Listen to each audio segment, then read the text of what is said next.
So Fight Night in Las Vegas for Mike Tyson was unlike anything I had ever seen. And there's been nothing like it since. We've talked about Floyd Mayweather, Manny Pacquiao, Conor McGregor. Nothing compares to a Mike Tyson fight week, especially culturally for the African American community. Tupac Shakur, along with Marion Suge Knight, attended that fight. And as the fight was over and the crowd was dispersing, there was a melee in the MGM Grand. And that involved two rival parties, both believed to be affiliated with Southern California gangs. And Mr. Shakur was basically in the middle of that. So we stayed in the lobby for a while. We heard commotion. Now, this wasn't uncommon at a Tyson fight. People would fight. People would be belligerently drunk. This would happen. But this particular instance, we saw a lot of people rushing and then walking out, and security walking out. And little did I know, my friend said, "I think that's Tupac." I was like, that's not damn Tupac. Lo and behold, it was Tupac.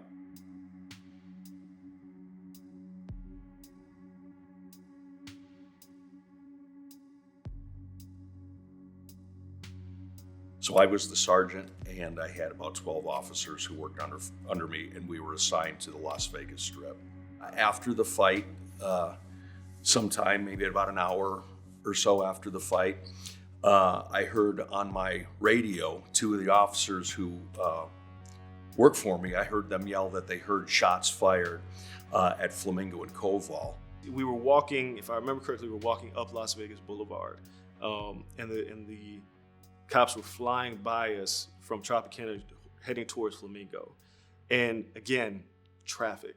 So you see all these cop cars and you see people trying to move out the way, but people don't want to get out of the way. And we're just, we're looking and we're like, where the hell are all these cops going? Like, something big must have happened. At the time, I was on a bicycle. I was outside of the MGM, just slightly north of there. And I heard the call come out. So I started heading northbound on the Las Vegas Strip while they were heading towards the Strip. Mr. Shakur briefly talked to some women in another vehicle, and then out of nowhere, a white late model Cadillac pulled up alongside, and a gunman immediately opened fire. Mr. Shakur was struck multiple times, including gunshot wounds to the chest. Mr. Knight was simply grazed by the bullet. So I went over to the car, pointing my gun at him and telling him to open the door, and the door didn't open. So I grabbed the door with my left hand while my gun was in my right hand, and I went to pull the door open. And when I pulled the door, I couldn't get it open at first. And I noticed that there were bullet holes right around the door handle. And I thought to myself, the door's probably damaged from these gunshots. And I still think it probably was. But I yanked on it a few times and it did finally come open. Well, when I pulled it open, a male who later turned out to be Tupac, he was leaning against the door. So when I opened the door, he kind of fell out with the door as I opened it. I kept looking at my pager, 911, 911. I think something's wrong with my family, but it's one of my friends. And he was like, "Did you hear?" Yeah, I called him on the payphone. "Did you hear?" I said, "Hear what?" "Tupac got shot." So I grabbed him with my left hand and laid him down. And I looked at him and I could tell immediately that he was in big trouble because there was a lot of blood. There was clearly multiple gunshot wounds in the torso.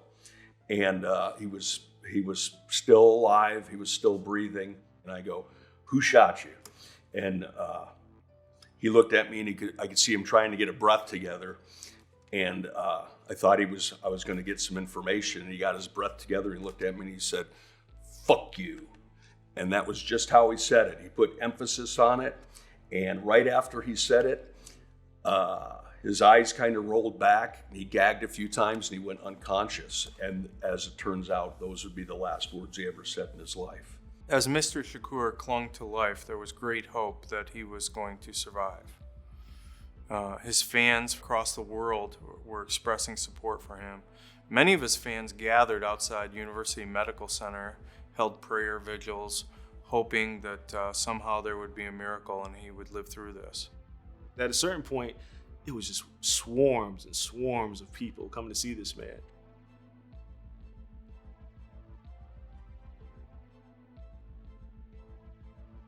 just can't believe it. And I remember being at school and people were crying, really crying over Tupac. And that's when it hit me. It was like, wow, he meant so much to so many people. We were going through a period, it was 1996. There was a lot of rappers being shot at the time for whatever reason. Do you think East Coast, West Coast beef? You try to tie those things together and we're like, nah, maybe it's just a crazy, unique incident.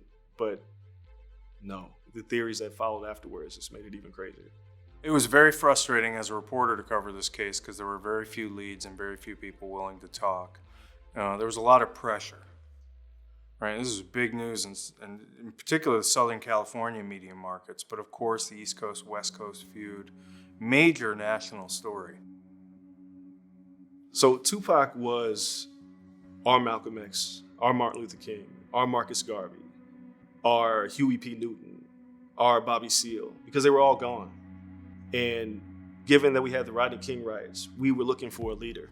And our leader just so happened to be a rapper who was angry but passionate about his people, who would fight for you as if he was your best friend in the trenches, no matter how rich he was. He was one of us. And from that point on, say what you want about whether you loved him or you hate him, but everything changed. I mean, he truly proved that we could be bigger than just rappers.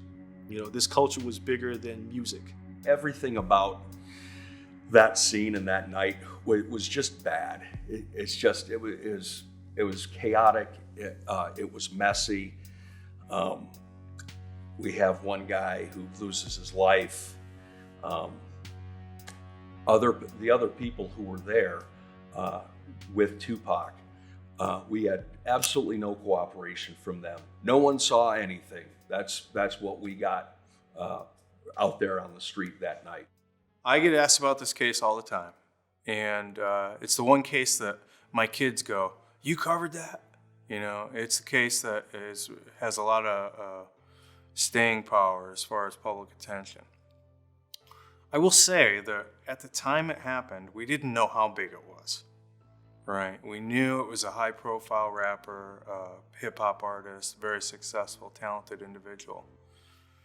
But it wasn't until years passed that you really look back on it and realize that it was, one of the biggest crimes in Las Vegas history.